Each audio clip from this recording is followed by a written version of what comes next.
Talk Shoes. Recorded live. What is up, everybody? Welcome to Travis and Vic's Drunken Horror Adventures tonight. It's Travis and Blake's Drunken Horror Adventures once again. I'm drinking that Fireball. I feel like shit, but I'm here, and I am not queer. But Blake's not queer either. What's up, Blake? Wow. What's going on, sir? It's good to talk to you, man. I appreciate you coming on. And, I feel less bad than I expected to. It's proceeded from my chest and throat into my nose currently. So the plague hit my house last weekend, and I really didn't get hit with it till like 2 days ago. But, oh, well, fuck it, I'm here.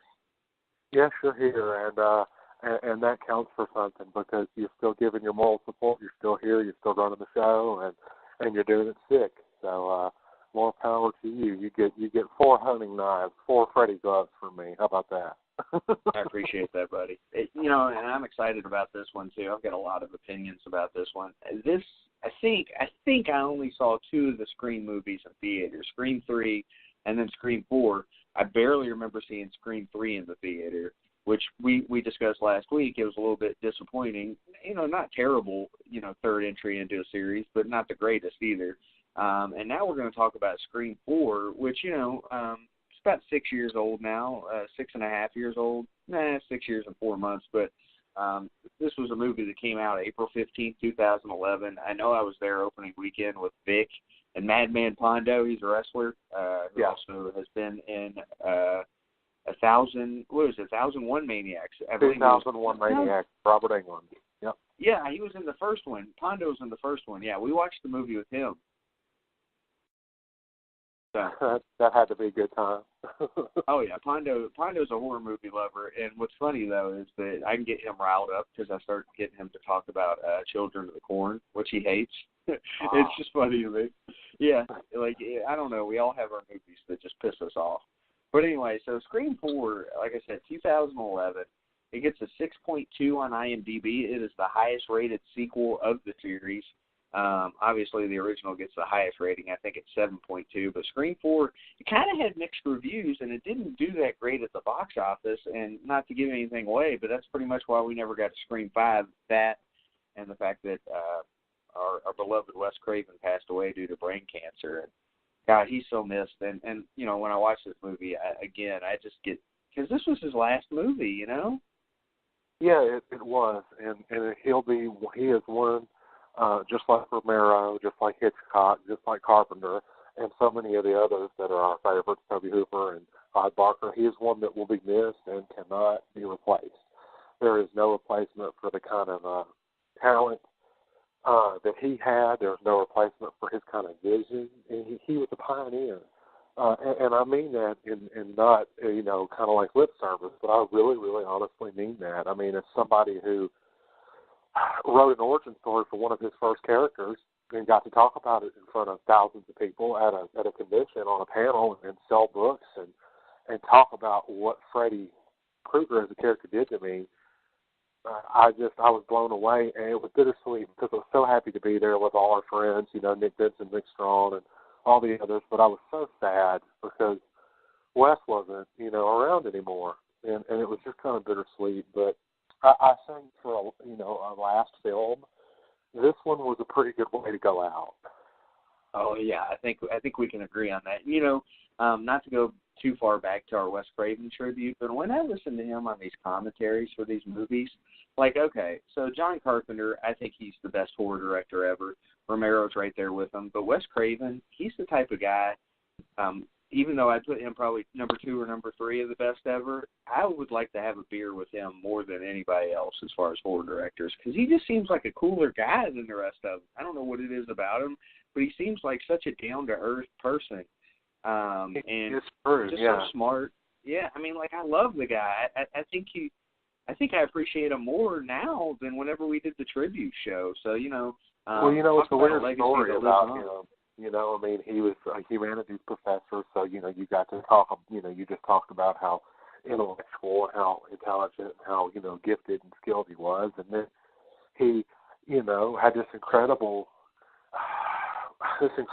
tendency to persevere in light of obstacles. I mean, he got all of his movies that he wanted to get made, that he actually was involved with. He got them all made. Whether the MPAA or not, tried to put them on the cutting board is a different story. But he got all his movies made, and he was such a gentleman. I mean, Robert Englund talks about what a gentleman he was, and everybody that's ever worked with Wes talked about what a great, warming, down-to-earth, charming, funny person he was, and he'll definitely be missed. So, I mean, I don't know about you, but I'd like to dedicate this show to his memory, seeing as how it was the last film offering that we got from him. There was one other that was supposed to come out posthumously, but I am not sure that it's going to make it out. I think it was called The Girl in the Photographs or something. It's something he was supposed to be working on at the time of his death, but I don't know if we'll ever see it. So if we don't, I'd like to dedicate this one to his memory, since it's the last film that we widely received from him, And it's well deserved too. I mean, the guy, I talk heavily in the Scream series about how important the writers were on this, but let's face it. I mean, without the 1-2 combo, these movies wouldn't have been what they were. And while Craven was on all 4 movies, I mean, none of these movies have dipped below 2.5 for any of us, and that's pretty good so far. We'll see. Absolutely, especially considering sequels, to paraphrase Randy Meeks, suck, and by definition, they're inferior films to the first film, and I mean, considering that nobody dipped below a 2.5, and that they all made, even at worst, millions and millions and millions. Every one of them made back the budget at least 2 to 3 times over, and that's a hell of an accomplishment for anybody. I mean, even the one we're talking about tonight, Scream 4, like you said, was released April 15th, rather, 2011. It had a budget of $40 million and made back 97.1, upwards of $101 million in other markets. That's pretty successful, pretty successful. Yeah, it was just the U.S. that really didn't support it like they should have. I don't know what it is, about the U.S. market with this movie, but that's why the Friday the 13th never got made, was because the Ring sequel didn't do well. So I don't know, man. I don't know where horror's going. I think it was the release date was bad luck. April 15th is the day the Titanic sank. So yeah, I think April 15th is kind of like a curse, curse for things, because, I mean, just to think about how wildly popular the first 3 were in the United States and abroad, and then to see the disappointing reception in the U.S. for the 4th one. I mean, we waited over 10 years to get another one. We were under the assumption there weren't going to be any other ones, and that one kind of surprised me. I did not see any of them in theaters, but I did see all of them on VHS and DVD, whatever it was they were on as they came out. I think I saw Scream 4 on DVD, but I saw the other 3 when they were rentals at, Hollywood Video, which is still in my age, Yeah, it's weird too, because and we'll get into this, but when I see the characters in this movie, you can tell. Like, if you watch the first 3 movies like we did, back to back to back, and then you watch Scream 4, you can tell they've aged. Maybe if you watch Scream 4 by itself, you really don't think that they look that old, but if you compare it to the other movies we watched, it's like, Jesus, you don't see that too often with a sequel, especially, 10 years later after a 3rd one, where you still got the same cast and they're just old. It doesn't happen much. Well, that is true, but I think aside from the 2nd film, Courtney Cox looks her best in this, as she ever did. Yep, I agree. Gorgeous. And Dewey, the character of Dewey has dropped some weight and grown a thicker mustache and become more of a badass. And then you got, Sid, of course. She's a seasoned lady, beautiful woman with a lot of just intensity in her face. I mean, look at what she's been through, for Christ's sake, Yeah, exactly. Hey, Vic's on the line. What's up, Vic? Hey, Vic. What's up, people? What's up, folks? Yeah, we were just kind of talking about how, like when I listen to Wes Craven on these commentaries and stuff, and the fact that, it makes me miss Wes Craven that much more, and that I like him as a, okay, I talked about how Carpenter and Romero, I think, are the greatest horror directors, but Craven, he's the one I want to sit down and have a beer with the most. You know what I mean? He just seems like a cool guy. The other ones aren't so down to earth. I mean, Romero a little bit, but he's a little too political for me. Yeah, So, no doubt about it. He just always seemed like a cool cat.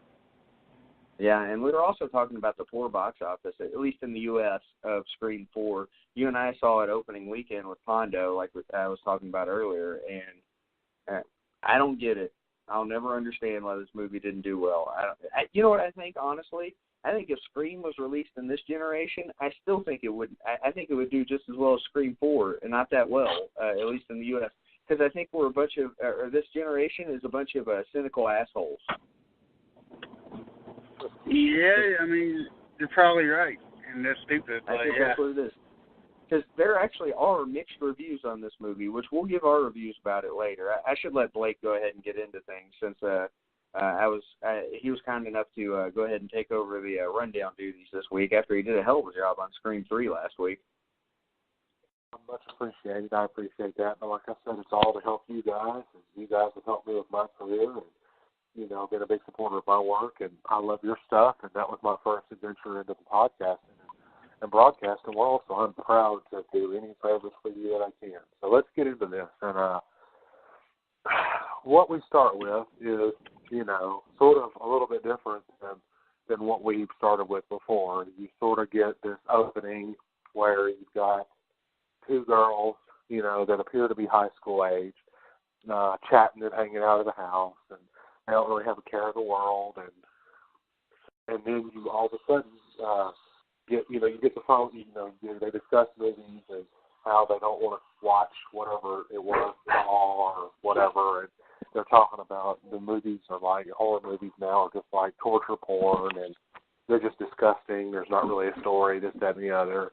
And then you get the obligatory phone call, and it's Ghostface. It's the return of Roger L. Jackson and the Ghostface voice. And, the threatening and all this other kind of stuff ensues. And then something that's not been in the other films is the other girl is talking on Facebook to someone who is apparently some sort of a stalker to her, who's posting, like, chest pics and, just all these muscle down pics, and the other girl says that it's totally Channing Tatum, and this, that, and the other, and it kind of automatically kind of takes you into this more modern age, because we've got Facebook and we've got cell phones with the the smart stuff and all the apps, and that's not something that we had in the original Scream trilogy. So obviously technology has improved.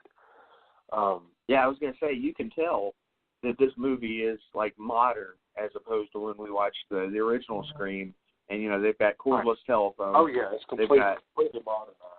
I mean, right. Modern as 2011 was, even now, some of the stuff that they did that was top of the line then is kind of antiquated as far as social media and all this other kind of stuff. So, and the phone rings, and then the girl is like, I don't know, she's just up, just getting visibly annoyed because the same caller, Ghostface, calls back and is like, who is this? And she's like, I'm the more patient version of the person you just talked to, and all this. And I think he said something like, you don't have to be a bitch about it. And then she's like, yeah. hangs up, and then the stalker sends a message to the other girl in question and says, answer the phone, because it's continuing to ring, and that's kind of creepy.